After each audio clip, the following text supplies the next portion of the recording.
Hey guys, with long await, part 2 of the story is now out. It is called The Child of War. I'm Tatiana. I always hated the name for reasons I hadn't told anyone. I suppose it's time I tell you my story. I'm the victim of the Great War of 2032. Yes, it's taking place in the future. My father Drake, the king of the dead, completely different person from the god of the underworld.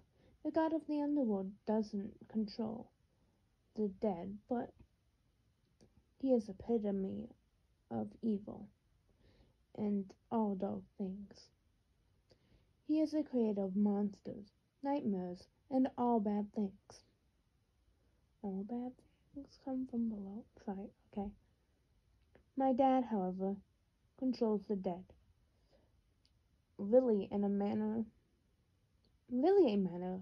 God compared to Hades, my grandfather. Well, sort of. When I tell you my story, you will understand my life better. So then it changes scenes. I have the 3 asters, if it's called that. I don't know what it's called. Let's take it from the top. 5, 6, 7, 8, Mom shouted at the junior elites. As the junior elite started to dance, I was the captain since I was always at the dance studio practicing with my mom. The best part of my mother being a famous dancer was that I get to travel the world and get to go to all these cool places and experiences many new cultures. Learning about other cultures was a very humbling experience because you begin to understand what shapes a person and makes everyone different. I felt the music in my soul as I began to dance, expressing my feelings in the form of graceful dance moves. Dance had always been my outlet. It had been the only way that I could really express my feelings. When I didn't have the words for them, tears filled my eyes as I twisted and twirled. I told the story of my life as I danced with my partner.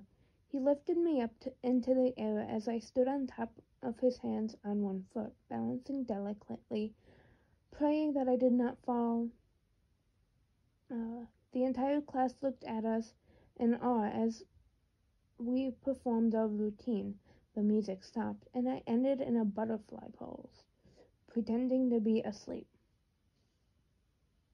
A butterfly pose is when you put your legs together in like crisscross, but almost crisscross. And then you just basically lean over your legs or whatever. It's hard to explain, but look it up and you'll probably find it. The entire room filled with applause as I took a bow. My partner raced and grabbed his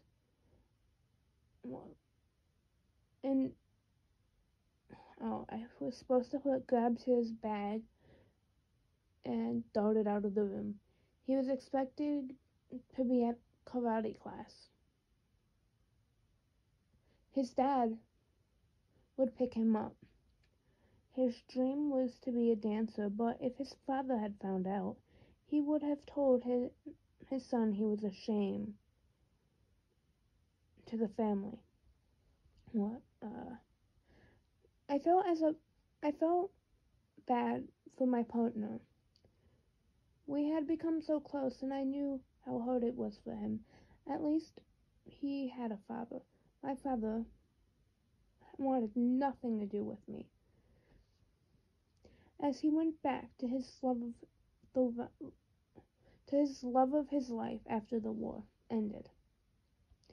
I hated Ruby, my mom's identical twin sister. How could she love him when he had done such terrible things? She often tried to leave him, but always came back to him. It was as if a part of her was missing when he wasn't in her life. I didn't get it. Ruby had chose him over her own twin sister. It's always been him that angered me. My father had treated Coco as garbage that was left on the side of the road. I vowed revenge. I would destroy her little family and whip that smile right off her face. No one treated the one mother I knew and loved badly and got away with it. Lizzie, the daughter of Ruby, was the next person to dance. She lunged into a cartwheel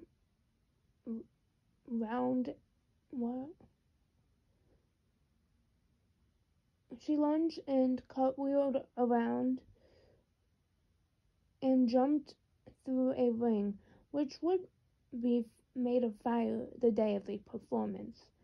But because we were inside, fire was inaccessible in such a small room. Ruby poked her head in the room, and to see the end of her child's performance, I scowled at both of them. Tears would fill Ruby's eyes. Inside, I jumped with joy that she was in pain. She deserved it. Swift ran away, Ruby exclaimed. I didn't blame Swift. If I was her daughter, I would run away too. I couldn't imagine the torture it would be to be a child of Ruby, who just let her husband walk all over people without caring that he had hurt them. Okay, I'm going to do part 2 on another day. Stay tuned next Saturday.